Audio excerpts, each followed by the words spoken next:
You can turn a broken electric drill into a simple welding machine using a clever DIY method. The idea is to reuse the internal parts of the drill along with a few simple materials. First, remove the outer casing of the drill and take out the front part that holds the drill bit, along with the metal piece located in the center of the coil. Then take a PVC pipe that can pass through the coil. Measure the correct length and cut the pipe accordingly. Next, cut a copper tube to the same length as the PVC pipe. After that, wrap a copper wire around the copper tube as shown in the video. Make sure to leave a short piece of wire on both ends after finishing the winding. Insert the copper tube wrapped with the wire into the PVC pipe and secure it firmly using glue.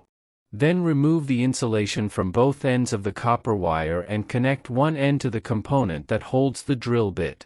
After that, place the PVC pipe inside the coil of the drill, and connect the other end of the copper wire to the drill's power switch. The extra switch wire acts as the ground wire, similar to a traditional welding machine, and it is fixed to the coil. Once everything is assembled, the simple welding machine is complete. Just reinstall the drill casing. To use it, place the welding rod in the front of the drill, connect the power, and it will work as a welding tool.